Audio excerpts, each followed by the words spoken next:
வணக்கம். கடந்த 2, 3 நாளா நான் வீடியோ எதுவும் பதிவு பண்ணல. காரணம் என்னன்னா, நான் இப்ப 4 மாசமா தான் சோசியல் மீடியால நெறைய டெய்லி வீடியோ போட்டுட்டே இருந்தேன். வீடியோ எடுக்கிறது, எடிட் பண்றது, போஸ்ட் பண்றது எல்லாமே நான் தான். இப்ப தொடர்ந்து இந்த மாரி செல்ஃபோன்ல வேலை பார்த்துக்கிட்டே இருந்தது, அப்புறம் ஏசி பயன்பாடு, இந்த 2ம் சேர்ந்து உடல் ரீதியா ஏதோ பாதிச்சதா கண்டிப்பா உணர்ந்திருக்கேன். கண் எரிச்சல், தூக்கமின்மை பாதிப்பு எனக்கு கொஞ்சம் அதிகமா இருக்கிறத உணர்றேன்.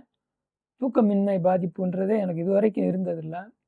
இந்த செல்ஃபோன் பயன்பாடு, இந்த ஏசி பயன்பாடு அதிகரிச்ச பிறகு, இந்த தூக்கமின்மை பிரச்சனையும், கண் எரிச்சலும் அதிகமாயிருக்கு அப்படிங்கிறத உணர்ந்திருக்கேன். எனக்கு தான் நம்ம சேனல் பேரு நேச்சர் ட்ராக்கர். அதனால நம்மளுக்கு தான் அந்த சந்தேகம் வருமோன்ட்டு, என்ன சார்ந்த உங்கள் மருத்துவ நண்பர்கள், பொறியாளர்கள் இவங்கட்டலாம் கேட்ட வகையிலயும் இத தான் உறுதிப்படுத்துனாங்க. அதனால இந்த மாரி விஞ்ஞான பூர்வமா செல்ஃபோன் பயன்பாடு மற்றும் ஏசி நமக்கு பக்க விளைவ ஏற்படுத்துது அப்படிங்கிறது 100% உண்மை. அதனால நான் இனிமே வாரத்துக்கு ஒரு 4 வீடியோ அளவுக்கு போடலாம். ஏசிய முழுமையா தவிர்த்தரலாம் அப்படின்னு சங்கல்பம் எடுத்திருக்கேன். உறுதி எடுத்திருக்கேன்.